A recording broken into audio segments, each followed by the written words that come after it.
जय जगन्नाथ दर्शक बंधु आज जनवरी 25 तारिख रविवार आज दिन केतोटी गुरुत्वपूर्ण खबर से भिडियो शेष जाए देखंतु एवं आपण मानक भल पाइबा स्वरूप भिडियो को गोटे गोटे लाइक कर दियंतु आ एथि सहित हम चैनल को जदि नुआ आसीचंती ताले चैनल को सब्सक्राइब करी साइड रे थिबा बेल आइकन को ऑल रे सेट कर दियंतु जहा फल रे हमर प्रत्येक न्यूज आपण सर्वप्रथम पाई परिबे। तेबे चलंतु आज दिन केतोटी गुरुत्वपूर्ण खबर ऊपर नजर पकाइबा। आज रे प्रथम खबर हैला राज्य रे 27 रु कमिबो शीत। तेबे सूचना मिलिछि आसंता 27 तारिख रु राज्य रे शीत कमी पारे। राति तापमात्रा 2 रु 3 डिग्री सेल्सियस बढ़िबा सह शीत कमिबो बोली पाणीपाग विभाग आकलन करिछि। किंतु आसंता 2 सप्ताह अर्थात 22 रु 28 तारिख और 29 रु 4 तारिख जाए राति तापमात्रा स्वाभाविक ठारू प्राय 4 रु 5 डिग्री कम रहि पारे बोली पाणीपाग विभागर विस्तारित आकलन करा जायछि। तथा शनिवार दिन फुलबाणी रे राति तापमात्रा 8 डिग्री रहिथिला। अनुगुळ रे 10 डिग्री, संबलपुर, सोनपुर, सुंदरगढ़ और बलांगीर रे 11 डिग्री, बरगढ़, नुआपड़ा और मालकानगिरी रे राति तापमात्रा 12 डिग्री रहि पारे। तथा 27 तारिख रे उपकूल ओडिशा और अभ्यंतरीण ओडिशा अधिकांश स्थान रे तापमात्रा 15 डिग्री रो अधिक रहिबो बोली पाणीपाग विभाग आकलन करिछि। जे उदयगिरी सबुठार ठंडा अंचल पालटिथिला आउ एठारे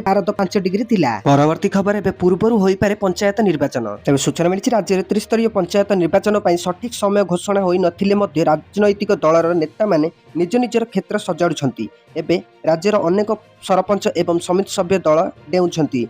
एहारी मध्ये राज्य बीजेपी सभापति मनमोहन सामल गणमाध्यम को एक सूचना देइछंती एवं कहिछंती जे राज्य रे पंचायत निर्वाचन आगुआ होई पारे। एही निर्वाचन 2 रु 3 मास पूर्व होई पारे। सूचना जोग्य देशर 12टी राज्य एवं केंद्र शासित अंचल रे भोटर तालिकार स्वतंत्र संशोधन अर्थात एसआईआर प्रक्रिया चली। आसंता फेब्रुआरी मासरे यह शेष हेबो। एहा परे तृतीय पर्याय रे ओडिशा रे भोटर तालिकार एसआईआर हेबो बोली विश्वस्त सूत्र जना पड़िछि। एहाकु लक्ष्य रखी राज्य रे प्री एसआईआर कार्य आरंभ होई सारिछि। ठीक एमिति समय रे भारतर मुख्य निर्वाचन कमिशनर ज्ञानेश कुमार 3 दिनिया ओडिशा ग्रस्तर आसीथिले। ओडिशार एसआईआर प्रस्तुति संपर्क रे से समीक्षा करिसंती। आ चलित वर्ष शेष सुधा ओडिशार एसआईआर प्रकाश पाइबो और यह अनुसार राज्य रे 2027 मसीह त्रैमासीय पंचायत निर्वाचन करने को प्रस्तुति चली। परवर्ती खबर एबे शिक्षा क्षेत्र में बड़ परिवर्तन। तेबे सूचना मिली केंद्रीय बजेट उपस्थापन हेबाकू आउ अधिक समय बाकी नहीं। फेब्रुआरी 1 रविवार हेबा सत्वे आर्थिक वर्षर बजेट संसद रे उपस्थापन करा जिवो। एथर समस्तक नजर शिक्षा क्षेत्र उपर केंद्रित, जेउठारे जातीय शिक्षा नीति 2020 अंतर्गत शिक्षार गुणवत्ता उन्नत करने एवं भविष्यतर आवश्यकता को पूरण करने प्रमुख निष्पत्ति नियाजिबो बोली आशा करा जाउछि। यह विश्वास करा जाउछि जे अर्थमंत्री निर्मला सीतारमण चलित वर्षर बजेट रे शिक्षा क्षेत्र को अधिक फांटी आवंटन करि पारंती, जहा देशर प्रतिभा पृष्ठभूमि को सुदृढ़ करिबारे सहाय्य करिवो। परवर्ती खबर सरकारक बड़ उपहार, अवसर कर्मचारी 10% बढ़ी आसिबो पेंशन। तेबे सूचना मिली केंद्र सरकार सरकारी साधारण बीमा कंपनी अर्थात पीएसजीआईसीएस एवं जातीय कृषि एवं ग्रामीण विकास बैंक अर्थात नाबार्ड कर्मचारी एवं पेंशन भोगी मूल दरमा एवं पेंशन संशोधन को अनुमोदन करिसेंती।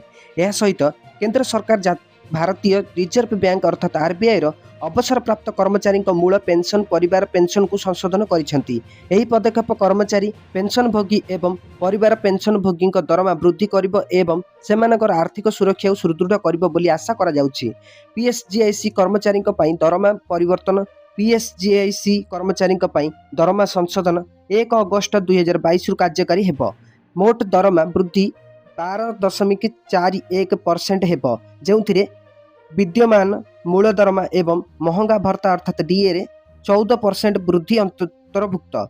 एही परिवर्तन रे एक उन्नत भविष्य सुनिश्चित करिबा पई 1 एप्रिल 2010 पर सेवारे जोग देइथिबा कर्मचारी एनपीएस अवदान 10% रु 14% को वृद्धि अंतर्भुक्त। परवर्ती खबर एबे इंडिगो विरोध में सरकार बड़ एक्शन। तेबे सूचना मिली देशर सर्वबृहत विमान कंपनी इंडिगो घर विमान बंदर 700 रु अधिक स्लॉट छाड़ी देइछि। एही पदक्षेप डीजीसीए कठोर कार्यानुष्ठान पर निया जाइछि, जहां एयरलाइंस शीतकालीन विमान उड़ान ह्रास करने को निर्देश देइथिला। ए पूरा मामला गत वर्ष डिसेम्बर आरंभ रे होइतिबा एक बड़ बाधा उत्पन्न होइछि। कुहुड़ी एवं अन्य कारण जोगु विमान उड़ान रे गुरुत्वपूर्ण विलंब होइतिला, जहां यात्री मानकु विमान बंदर रे घंटा घंटा अपेक्षा करिबाकू बाधा करितिला एवं हजार हजार विमान बातिल करा जाइतिला। तथ्य दर्शाउछि जे डिसेम्बर 3 रु 5 मध्ये रे प्राय 2507 इंडिगो विमान बातिल करा जाइतिला एवं 1852 टी विलंबित होइतिला। ଯାହା ସାରା ଦେଶରେ 3 ଲକ୍ଷରୁ ଅଧିକ ଯାତ୍ରୀଙ୍କୁ ପ୍ରଭାବିତ କରିଥିଲା। ଏହି ବିଭ୍ରାଟକୁ ଦୃଷ୍ଟିରେ ରଖି ଡିଜିସିଏ ଏକ କଠୋର ଅଭିମୁଖ୍ୟ ଗ୍ରହଣ କରିଥିଲା ଏବଂ ଇଣ୍ଡିଗୋ ଶୀତକାଳୀନ କାର୍ଯ୍ୟସୂଚୀକୁ 10% ହ୍ରାସ କରିଥିଲା। ପରବର୍ତ୍ତୀ ଖବର ଆଧାର ଏଲପିଜି ଗ୍ୟାସ୍ ଲିଙ୍କ ନେଇ ବଡ଼ ଖବର। ତେବେ ସୂଚନା ମିଳିଛି ଯଦି ଆପଣ ଏପର୍ଯ୍ୟନ୍ତ ଆପଣଙ୍କର ଆଧାରକୁ ଆପଣଙ୍କର ଏଲପିଜି ଗ୍ୟାସ୍ କନେକ୍ସନ ସହିତ ଲିଙ୍କ କରିନାହାନ୍ତି ତେବେ ଆପଣଙ୍କୁ ବହୁତ କ୍ଷତି ସହିବାକୁ ପଡ଼ିପାରେ। ଆପଣ ଆପଣଙ୍କର ଆଧାର କାର୍ଡକୁ ଆପଣଙ୍କର ଏଲପିଜି କନେକ୍ସନ ସହିତ କିପରି ଲିଙ୍କ କରିପାରିବେ ଅର୍ଥାତ୍ ଆଧାର ଏଲପିଜି କନେକ୍ସନ ଲିଙ୍କିଂ ତାହା ଏଠାରେ ଦିଆଯାଇଛି। ଯଦି ଆପଣଙ୍କର ଏକ ଏଲପିଜି ଗ୍ୟାସ୍ କନେକ୍ସନ ଅଛି କିନ୍ତୁ ଏହା ଆପଣଙ୍କ ଆଧାର ସହିତ ଲିଙ୍କ ହୋଇନାହିଁ ତେବେ ଏହା ଆପଣଙ୍କ ପାଇଁ କ୍ଷତିକାରକ। ଗ୍ୟାସ୍ ସବସିଡି ଏବଂ ଅନ୍ୟାନ୍ୟ ସରକାରୀ ସୁବିଧା ପାଇବା ପାଇଁ ଆପଣଙ୍କର ଏଲପିଜି ଗ୍ୟାସ୍ କନେକ୍ସନକୁ ଆଧାର କାର୍ଡ ସହିତ ଲିଙ୍କ କରିବା ଜରୁରୀ।